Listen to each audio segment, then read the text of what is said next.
Muy bien, pues bienvenidos a nuestro webinar de este mes de febrero relacionado con la industria del hidrógeno. Mi nombre es Albert Kot, yo trabajo en Pils en Alemania, en el departamento de ventas internacionales de Global Sales, la llamamos ahora, y me dedico al desarrollo de negocio en distintas industrias. Una de ellas es el hidrógeno.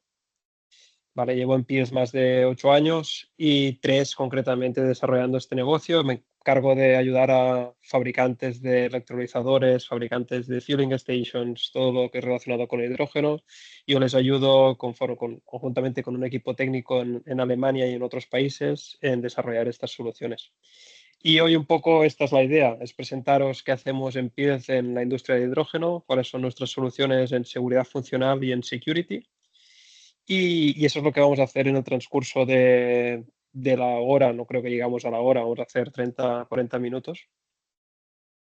La agenda que nos espera hoy es, voy a hacer una breve introducción de la compañía Pilz, por si no la conocéis, y directamente voy a empezar con la parte de legislación. Creemos muy importante este apartado para así poder entender después cuáles son los requerimientos de seguridad funcional para las aplicaciones tipo electrolizadores o estaciones de servicio.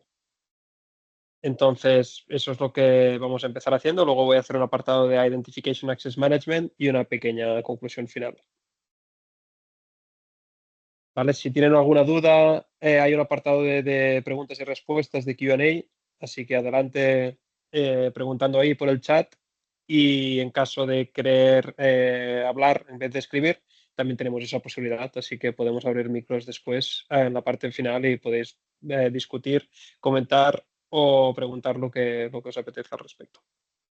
¿Vale? Así que sin más dilación, vamos a empezar con una pequeña introducción a la compañía Pilz. Pilz es una empresa alemana fundada hace más de 75 años en Alemania. Estamos en el sur de Alemania, en un pueblo que se llama Osfildern. Es una empresa familiar y con un turnover con una facturación de unos 400 millones de euros. ¿Vale? Estamos repartidos en 42 subsidiarias por todo el mundo con más de 2.500 trabajadores. Y exportamos un 75% de nuestros productos mundialmente. ¿En qué empresa, en qué industrias estamos trabajando? Estamos trabajando en packaging, en prensas, en alimentación, en automóvil, etcétera, incluso en railway, ¿no? Aquí nosotros, ¿qué ofrecemos? Ofrecemos productos y ofrecemos soluciones de seguridad. Nosotros nos dedicamos 100% a la seguridad industrial y ofrecemos productos como son controladores de seguridad, sensores, etcétera, para estos sectores y más, entre ellos también el hidrógeno. Y también ofrecemos servicios de seguridad funcional, como pueden ser evaluaciones de riesgos, conceptos de seguridad, validaciones, incluso formación. ¿De acuerdo? Entonces, por aquí que digamos con unas soluciones holísticas en todo tipo de industria. Vale, aparte de ello, siempre decimos que la seguridad es nuestro core competence, es lo que nos hemos dedicado siempre, no solo nuestros productos y nuestras soluciones para las aplicaciones, sino además también participamos en más de 50 estándares por todo el mundo, y relativo al hidrógeno no es una excepción. También estamos trabajando con ISO relativas al dispensado de hidrógeno a vehículos, etcétera. Formamos parte de varios technical groups que se llaman.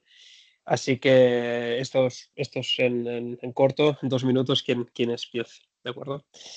En el apartado de hidrógeno, nosotros estamos trabajando en toda la cadena de valor del hidrógeno, desde la generación hasta el consumo, ¿vale? O sea, en la generación tenemos, normalmente decimos generación verde, no hidrógeno verde, porque utilizamos electrolizadores, y estos electrolizadores pueden ser de distintos tipos, pueden ser PEM, pueden ser alcalinos, AM, etcétera. Para nosotros tenemos experiencia en todos ellos, pero además también tenemos experiencia en reformado de gas natural, con concreto de biogás, para poder producir hidrógeno verde. Pero tenemos experiencia ahí.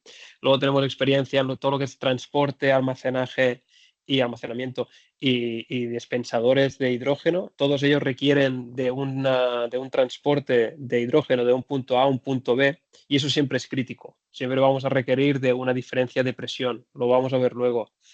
Y aquí nuestros controladores de seguridad hacen este control y monitoreo de diferencia de presión, lo cual es vital para poder evitar luego fugas y posibles explosiones. Y en la parte final tenemos el consumo de hidrógeno, pueden ser quemadores, procesos de combustión, pueden ser pilas de hidrógeno, ¿no? Los fuel cells, que las llamamos. Todas ellas también requieren de soledad funcional, ¿vale? Como estaríamos un día entero hablando de cada una de las aplicaciones, hemos decidido hoy hablar sobre la generación, sobre la electrólisis y sobre las fueling stations, sobre todo sobre este traspaso de hidrógeno de punto A a punto B, ¿vale? Eso es lo que nos vamos a dedicar hoy a más en profundidad. Pero si para cualquier otra duda de transporte, de almacenamiento, del consumo del hidrógeno, tenéis mi contacto, os voy a dejar mi contacto después y estaré encantado de poder atenderos para hablar más en concreto del aplicativo que no tratemos hoy, ¿vale? Luego os dejo también, esta presentación os la vamos a enviar y esto es un pequeño resumen de cuáles son las funcionalidades de seguridad por cada uno de los pasos. No tenemos la generación, como os decía, está el consumo, cada uno de ellos tiene unos requerimientos de seguridad específicos y los hemos tratado de hacer un resumen aquí. No quiere decir que todas aplican a cada una, son generales a nivel, bueno, son a nivel general y eso os lo vamos a enviar para que vosotros ya lo tengáis. ¿Vale? Así que antes de entrar en detalle en cada uno de los funcionalidades específicas, me gustaría hacer una muy breve explicación sobre el marco legislativo que tenemos a día de hoy sobre el hidrógeno, ¿vale? Este marco legislativo siempre empieza, seguramente habéis visto estas presentaciones de Pierce, siempre tenemos dos partes en el marco legislativo. Una es la seguridad funcional, que significa vamos a proteger a las personas de los procesos de las máquinas, ¿no? De los peligros de estas, ¿no? Por ejemplo, aquí tenemos un electrolizador y los principales peligros que tenemos aquí son peligros de explosión, peligros de contacto eléctrico. Aquí hay un voltaje muy elevado, estamos hablando de hasta 1500 voltios. Luego, si nosotros no nos cercioramos de impedir el paso, podríamos llegar a tener un impacto eléctrico muy, muy grande. Y eso es lo que estamos haciendo, ¿no? Functional safety al final del día es proteger a las personas de los peligros existentes. Y luego, por otro lado, tenemos la parte de security. La parte de security, si os fijáis, está abrazando la parte de functional safety. ¿Por qué es así? Nosotros, la parte de security, queremos proteger a las máquinas del acceso no autorizado, de las manipulaciones. Y eso sale por primera vez en el nuevo reglamento de máquinas, en el cual nos dice que tenemos que proteger contra la corrupción, ¿vale? Este nuevo reglamento de máquinas que va a ser mandatorio en Europa a partir de enero de 2027, pero que ya está disponible, vamos a decir, y ya se puede aplicar desde junio del 2023, tienen este apartado, que es el apartado 1.1.9, que hace la protección contra la corrupción, ¿no? Esto es lo que nos dice. ¿Qué quiere decir esto? Que cualquier contacto, vamos a decir, con la parte de seguridad funcional de la máquina debe de ser protegida también, ya sea un contacto físico o un contacto vía internet, vía ciberataque. Toda esta transfusión de datos o comunicación debe ser evaluada. ¿Vale? Esto es lo que decimos Protection Against Corruption. Y por eso estamos abrazando la parte de seguridad con la security. ¿Vale? Esto es algo nuevo para el reglamento de máquinas, pero no es algo nuevo para el estándar 61511. Este es el estándar principal de seguridad funcional para procesos industriales. Y este estándar, que se lanzó en el 2016, la última versión, ya indica que se debe de realizar una evaluación de riesgos, un risk assessment de la parte de security para todos aquellos elementos que estén en contacto con las funcionalidades de seguridad. Es decir, que es algo muy nuevo, vamos a decir, para el reglamento de máquinas, pero para lo que es seguridad funcional para la industria del proceso es algo que ya viene siendo requerido por este estándar desde 2016. Vale, luego entraremos más en detalle con el estándar 61511, dado que es uno de los más importantes para estas aplicaciones. Bien, para ver otra, vamos a decir, visión, vamos a enseñar esta diapo en la cual vamos a tener la parte de arriba, ya sabéis, en este caso estoy haciendo mención a todo lo que son directivas y estándares europeos y también ISO, ¿vale? para poner en marcha un electrolizador o una máquina, vamos a decir, en Europa, y sabéis que tenemos que cumplir una serie de regulaciones, de reglamentos y directivas, ¿vale? ¿Cuáles son las que aplican a la industria de hidrógeno? Pues por desgracia no tenemos ninguna que sea específica para ello, sino que tenemos que utilizar las que ya son existentes, ¿vale? Esto es a día de hoy, febrero de 2025. ¿Cuáles son estas directivas? ¿Se tienen que aplicar todas a la vez? No, depende.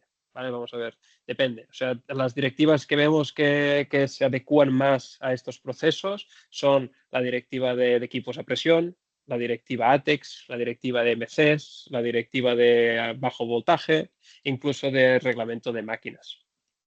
¿Vale? Estas son las directivas que vemos que se aplican más. ¿Quiere decir que todas estas se tienen que aplicar para todas las aplicaciones? No. No, incluso un electrolizador.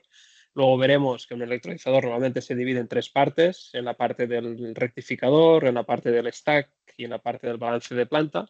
Cada una de ellas tiene unos requerimientos distintos. Incluso, o sea, en la misma aplicación vamos a tener que aplicar distintas directivas.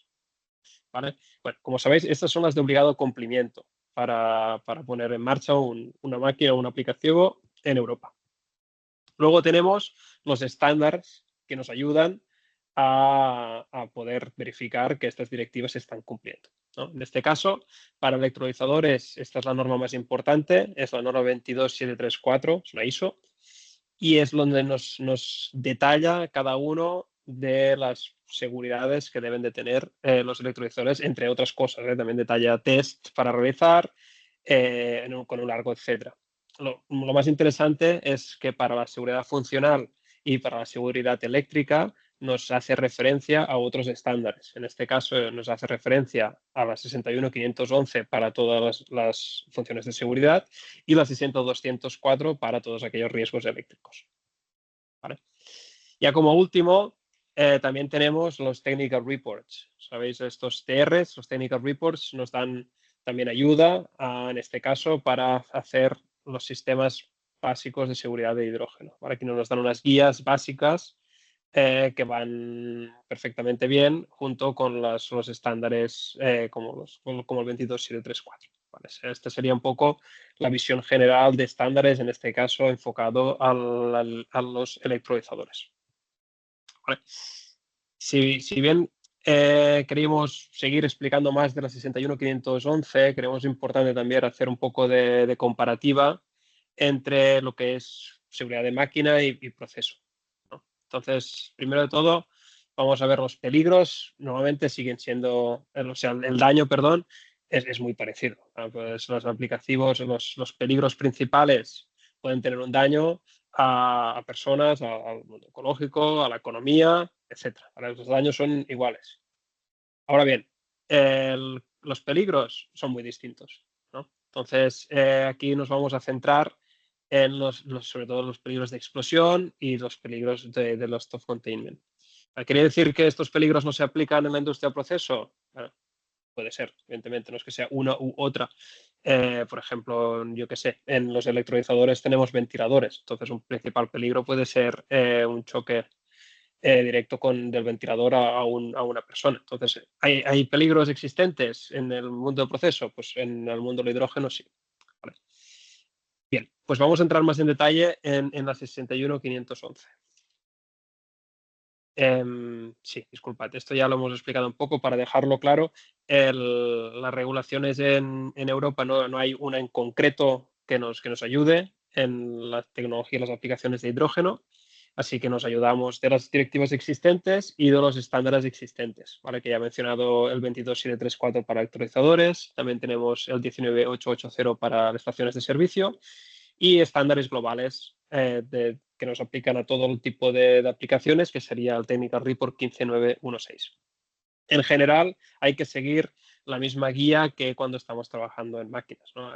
Una jerarquía de principios que es: primero vamos a intentar construir la máquina o la aplicación inherentemente segura y luego, a partir de ahí, todos estos riesgos que todavía estén existentes los vamos a tener que reducir mediante funciones de seguridad, ¿vale? Para hacer esta reducción de seguridad, reducción del riesgo, aumentar la seguridad, vamos a utilizar la 61511, parte 1, 2 y 3. ¿vale? Y entre ellos vamos a utilizar el HAZOP. Ahora os lo explico en concretamente. ¿Vale? Entonces, vamos ahí. A la 61511, bueno, nos detalla el ciclo de vida de seguridad que tiene que tener un proceso industrial. ¿Vale? El primero de todos, el primero de un proceso largo, el primer paso es hacer una evaluación de riesgos. Cuando hablamos de evaluación de riesgos, una posibilidad es hacer un HAZOP. Un HAZOP es un Hazard and Operability Study. ¿Qué quiere decir esto? Pues es una metodología sistemática que lo que hace es evaluar todo el proceso que esté detallado. Lo que hace es dividir este proceso en muchos nodos y cada uno de esos nodos evalúa las posibles causas que pueden desviar el proceso hacia una situación peligrosa. ¿Vale? Para ello utiliza, ya os digo, un sistema sistemático en el cual evalúa temperatura, presión, caudal, y utiliza palabras como más, menos, desviación, y en base a esta metodología se evalúa cuáles son los principales peligros con su asociado riesgo. Una vez tenemos el listado de peligros con su asociado riesgo, tenemos que reducir ese riesgo. ¿Vale? Tenemos que reducir ese riesgo mediante lo que llaman protective layers, o les llaman IPLs, Independent Protective Layers, que quiere decir, pues son capas independientes de protección. ¿Por qué? Porque estos riesgos suelen ser, o los procesos suelen ser complejos. Luego no es que solo tengamos una función de seguridad para un riesgo en concreto, sino que tenemos muchas capas que nos ayudan a que si una de esas capas falla, tengamos otra que nos esté solventando ese posible falla. ¿Vale? Entonces, en ese escenario tenemos un listado de potenciales peligros con sus riesgos y sus funciones de seguridad. Esas funciones de seguridad van a tener un determinado SIL. Un SIL es la tasa de fallo que puede tener una función de seguridad. Y para determinar ese SIL, es muy importante, ¿no? SIL 1, SIL 2, SIL 3, seguro que esto lo tenéis controlado. Pues hay que determinar cuál es el SIL relativo. Ese SIL relativo se puede calcular mediante el LOPA o mediante un risk graph. Hay distintos tipos de metodologías para saber cuál es el SIL concreto. ¿Vale? Entonces, para hacer un resumen rápido de esta diapositiva, en la 61511 siempre vamos a tener que empezar con una evaluación de riesgos que nos va a determinar cuáles son los principales peligros con su asociado riesgo, y cada uno de esos peligros vamos a tener que dimensionar distintas funciones de seguridad para reducir el riesgo. ¿Vale? Entonces, todo esto se explica en la 61511 y este es el ciclo de vida de seguridad que tiene la seguridad de los sistemas de seguridad instrumentada. ¿Vale? Esto es un resumen en una diapositiva del estándar como tal de seguridad funcional.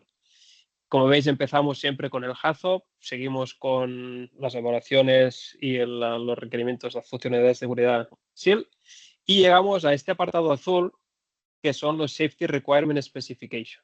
¿Vale? Este es el documento en el cual se especifican todas las seguridades que tiene mi proceso. Y es un documento importantísimo porque en base a él se va a diseñar toda la ingeniería que va a seguir con el proyecto. ¿Vale? Entonces, una vez se tiene esta documentación hecha, se puede diseñar toda la ingeniería, se puede poner en marcha, sería el siguiente paso, sería instalarlo, hacer la validación, y una vez hemos hecho esta validación ya se puede poner en marcha. ¿Vale? Son estos pasos que te marca la normativa. Aquí veis, cada uno de estos pasos tiene un FSA. ¿Qué significa un FSA? Significa una Functional Safety Assessment, que es decir, una evaluación de seguridad funcional.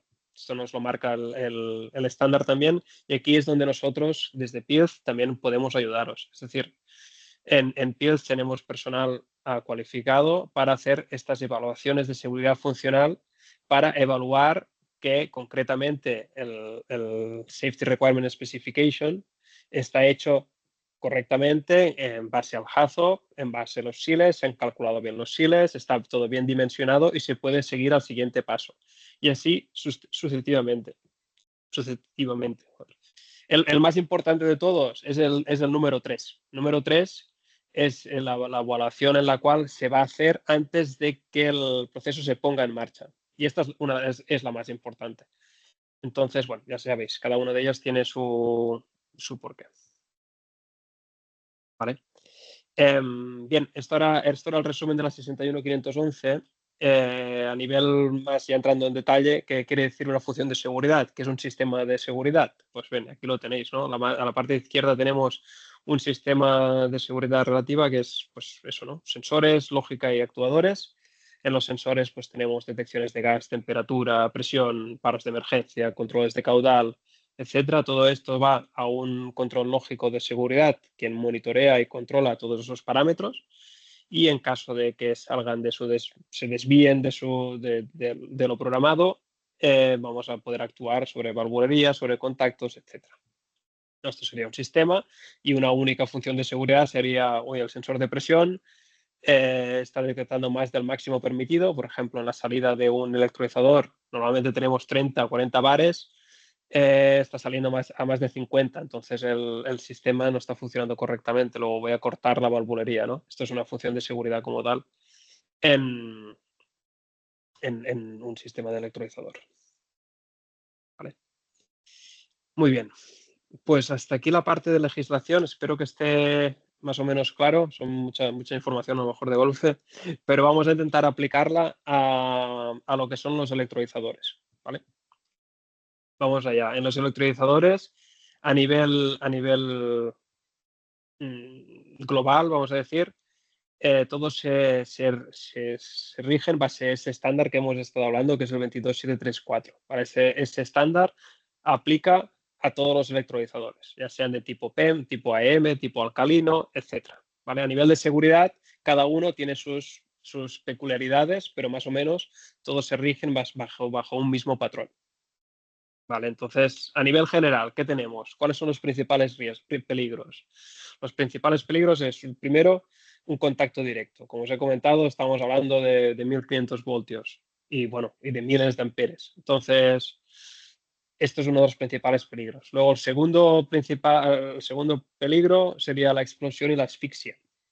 Y las pongo juntas porque al final todas vienen de una misma causa, que es el leakage, bueno, que la filtración del hidrógeno por cañerías, por sensores, etcétera, ¿no? Esto en zonas que están cerradas, pues el hidrógeno desplaza el aire, el oxígeno, y eso puede llegar a causar asfixia o directamente puede causar explosiones, ¿no? Entonces también tenemos otros peligros como son el restart que sea no esperado, unas conexiones remotas y todo lo que tiene que ver con security.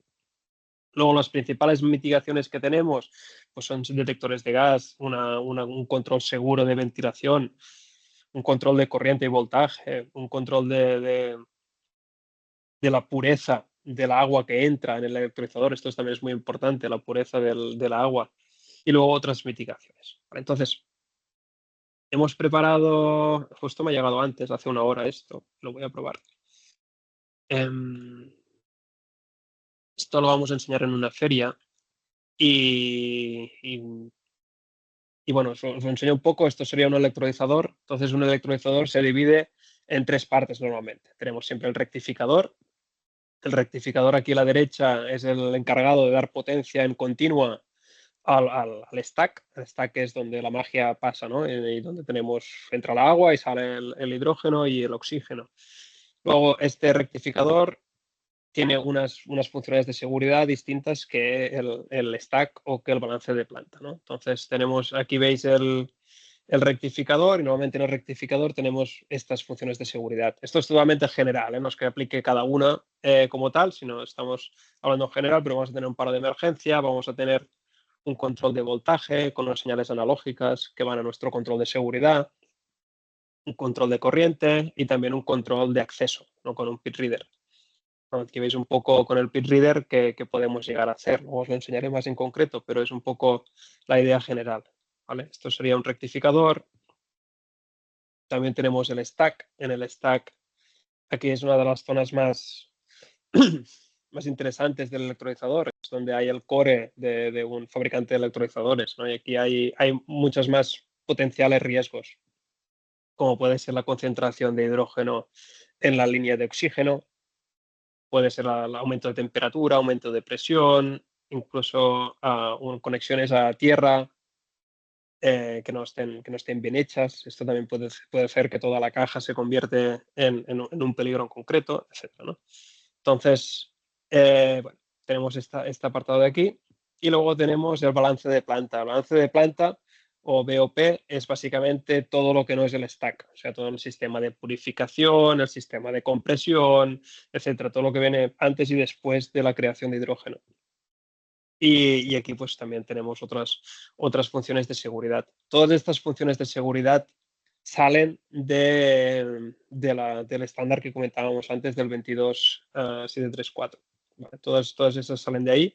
No quiere decir que todas apliquen como os comentaba, pero es una buena overview para poder valorar cuáles son las funciones de seguridad y cómo tengo que tener en cuenta todos los riesgos de cada una de las zonas de un electrolizador. Así que esto dentro de poco estará en la página web. Ya os digo, me acaba de llegar y me hacía ilusión enseñároslo.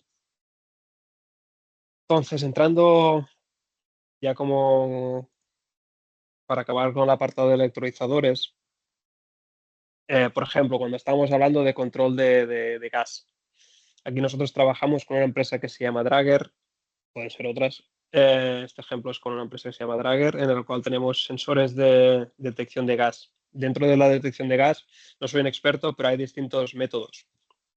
Tenemos la tecnología en la cual el hidrógeno tiene que tocar el sensor para que este sensor nos indique que hay hidrógeno en la zona. Estos sensores se utilizan siempre en zonas cerradas, en la cual vamos a asegurarnos que el hidrógeno va a llegar con contacto en el gas, en el sensor. Y luego tenemos otras tecnologías, como la que tenéis aquí arriba, que van con ultrasonido. Y ahí, pues esta tecnología se puede usar fuera, en zonas abiertas, en la cual, pues dada la tecnología de ultrasonido de alta frecuencia, ahí vamos a poder recibir la información de que hay una fuga de gas más rápido. Vale, bueno, también tenemos sensores de llama como tal. Todos estos sensores tienen salida 420 miliamperios, que es la entrada interfaz que nuestro PLC de seguridad o PNOD Multi es capaz de gestionar. Y entonces, a partir dependiendo de cuántas entradas tenga, si tengo una o dos, perdón, voy a llegar a un Shell 2 o un Shell 3 utilizando una serie de bloques. No voy a entrar muy en detalle, pero esto es un poco la idea general. ¿Vale? Entonces, como un ejemplo, el estándar pone que si encontramos más de un 1% de hidrógeno en el aire, tenemos que tener una parada de emergencia, ¿no? Entonces, pues utilizando uno de estos sensores, si tenemos menos de un 1%, podemos enviar un warning. En caso de tener más de un 1%, tendríamos que activar la salida de seguridad. Vale, esto es lo que hacemos. Como ejemplo, otro ejemplo sería el control de voltaje, como os comentaba. Estamos hablando de 1500 voltios, de altos corrientes, luego requerimos de un control de seguridad para el voltaje y para la corriente. Entonces aquí nosotros trabajamos con esta empresa alemana que se llama Mutec, en la cual tienen unos sensores, unos transmisores únicos que nos permiten evaluar el voltaje hasta 1500 voltios y darnos una señal analógica para el multi para tener este control de forma segura. ¿Cómo funciona esto? Pues tenemos del rectificador nos viene la corriente y el voltaje nos viene la potencia. Aquí podemos montar una resistencia shunt para poder extraer la información de la corriente, o este sería el current monitoring, que nos enviaría la información al multi. Y luego dentro del stack, aquí es donde vamos a medir los voltajes para poder tener este control de, oye, si alguien quiere tener acceso, pues vamos a darle o no darle acceso dependiendo de si hay voltaje o no remanente. Entonces, pues eso nos permitiría tener algo parecido a esto, ¿no? Tenemos un control de voltaje, un control de corriente con una interfaz de 420 y en el multi nos podríamos nosotros programar estas rampas, programar bueno, vamos a decir, poder jugar con la información del voltaje y el corriente de forma segura para poder tomar las decisiones que pertoquen en su momento.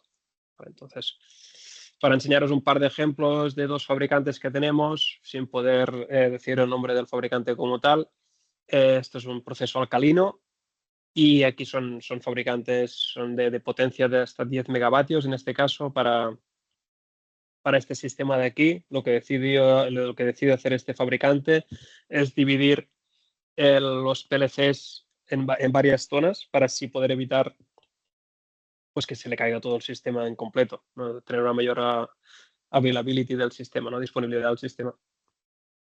Y eso es lo que estamos haciendo. A nivel, si queréis entrar en más en detalle en qué tipo de sensores se cablean, se utilizan, pues sobre todo se utilizan sensores de detección de hidrógeno, sensores de caudal, sensores de hidrógeno en la salida del oxígeno. Esto es un gran parámetro, porque si se detecta hidrógeno donde tiene que haber oxígeno, quiere decir que el proceso no está funcionando nada bien y hay un potencial peligro de explosión en lo que es el stack, ¿no? Entonces, este es uno de los sensores más importantes en el sistema como tal. Pero vamos a tener de todo, ¿eh? También tenemos sensores de presión, sensores de temperatura, sensores de voltaje, etcétera.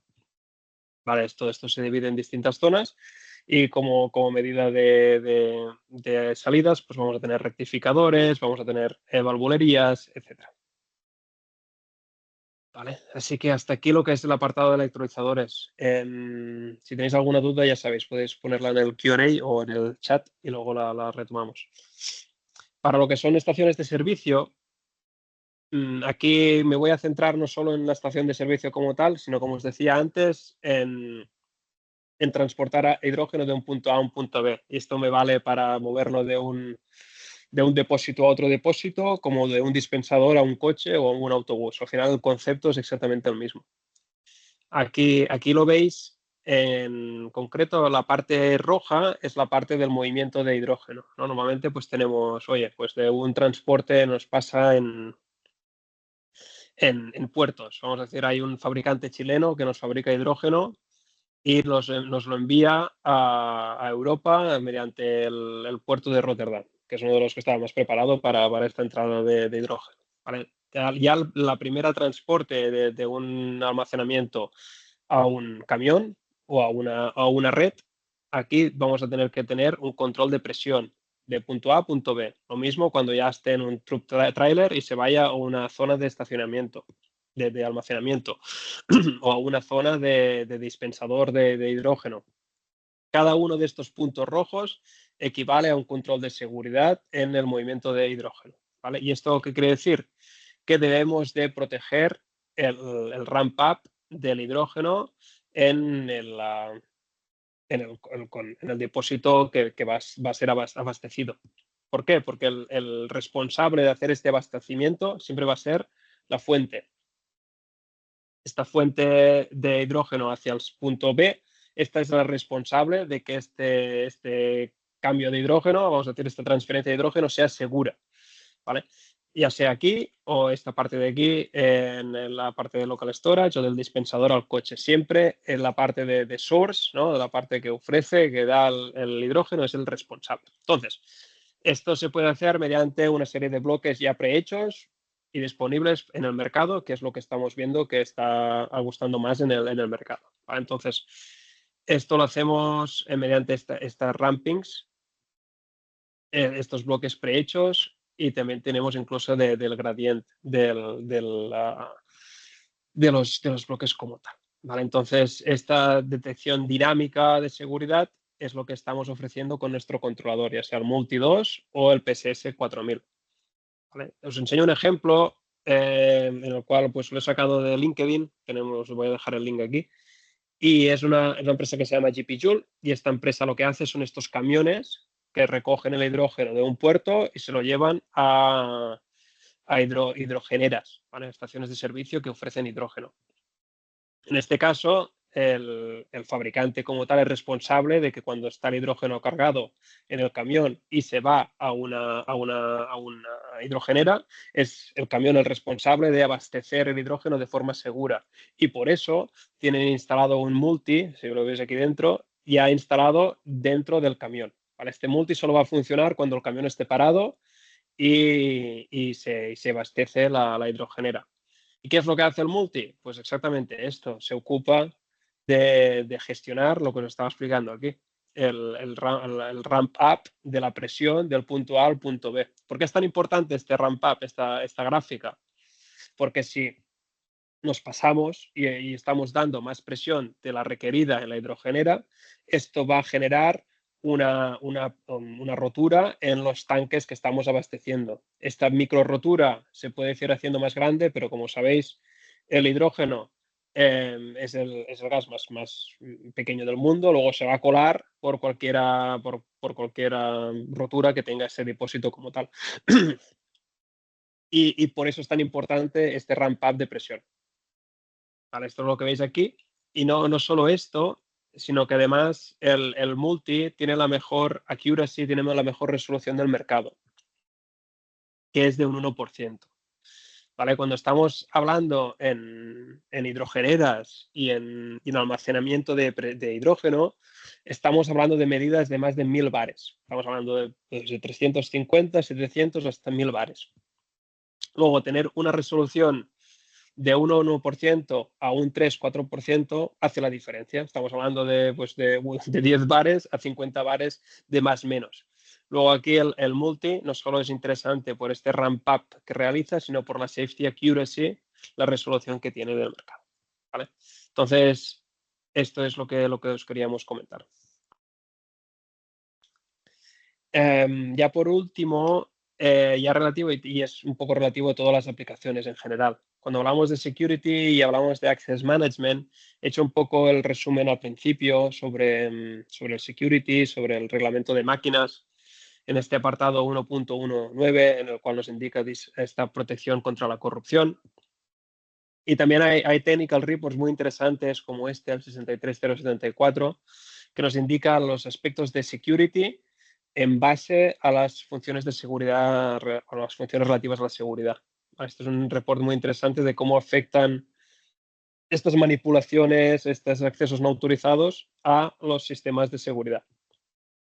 ¿Vale? Todos ellos pues, pueden hacer que nuestro proceso y nuestra máquina no esté de acuerdo con las directivas actuales.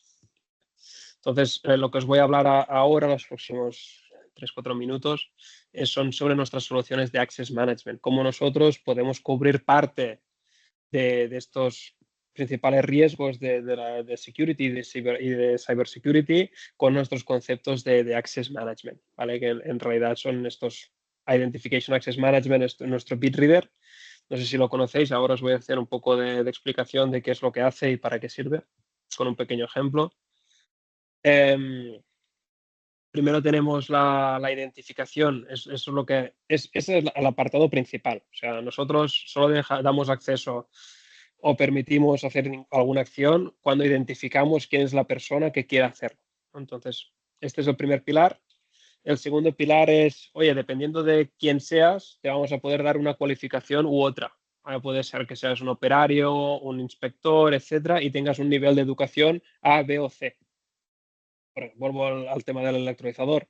No es lo mismo que venga un fabricante de electrolizadores a poner en marcha o a modificar X, Y, Z a que venga un operario como tal de una hidrogenera. Entonces, es importante poder discernir dependiendo del tipo de habilidad y de cualificación que se tenga. Y todo esto nos servirá para poder dar un acceso 1, 2, 3, 4, 3000 dependiendo del tipo de cualificaciones y de habilidades que tenga.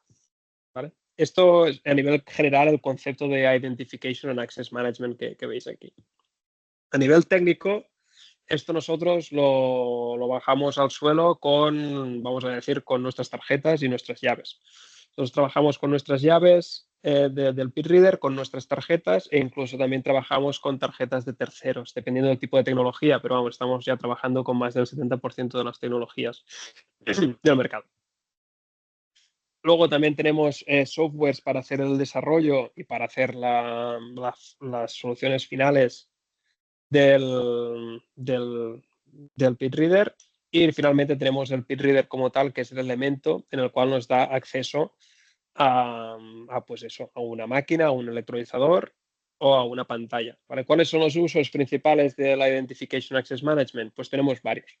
Tenemos un control de pantalla. Esto lo utilizan, por ejemplo, un fabricante alemán de electrolizadores, en el cual tiene 3 pantallas y tiene una puerta. Entonces, en cada una de ellas tiene un BitReader. Y solamente metiendo la llave vamos a poder tener acceso a distintas pantallas o incluso tener acceso dentro del electrolizador como tal, ¿no? Como son permiso de puertas, control de PLCs, cambios de modo de trabajo, etcétera. Todo esto siempre va a tener la base ser identificado al principio.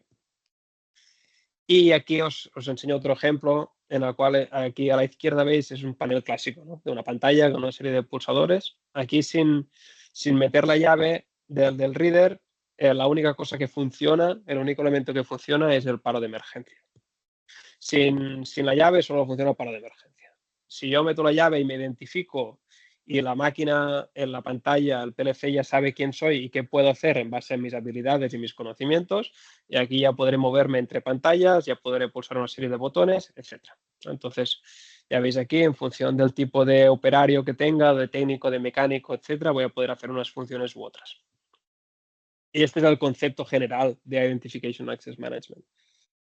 Luego, pues sí, tenemos también controles de acceso como tal. Aquí veis, es un concepto que también estamos utilizando, pues queremos hacer un control de una conexión remota, porque estos electrolizadores vamos a decir que se montan en una zona remota donde nadie puede ir. Entonces, vamos a conectarnos remotamente. Pues, oye, ¿quién se puede conectar remotamente? Nosotros tenemos soluciones como puede ser el Security Bridge, en el cual monitorizamos quién es la IP que va a tener acceso a la parte del multi, a la parte de seguridad. O sea, a lo mejor la conexión remota puede tener control directo con lo que es la parte de automatización del proceso, pero la parte de seguridad siempre vamos a requerir de un túnel VPN para asegurarnos que la persona que se está conectando al multi tenga la IP concreta, ¿no?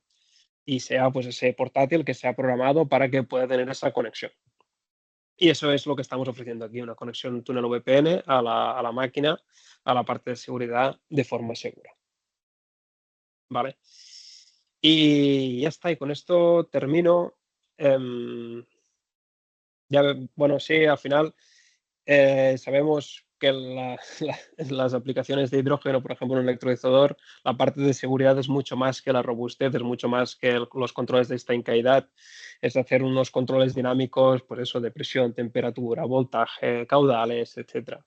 Todo eso protegerlo en base a los conceptos de security, de IT, de OT, y siempre siguiendo los caudales de los estándares, como os he comentado antes, la 61511, entre otros. Así que estamos aquí para ayudaros en cualquier aplicación que tengan o que estén involucrados. Tenéis mi contacto y así es, podemos ayudar en las funciones de seguridad, en la industrial security, control de accesos, conectividad, etcétera. Así que estaremos encantados de hacerlo. Estamos a su servicio. Gracias por su atención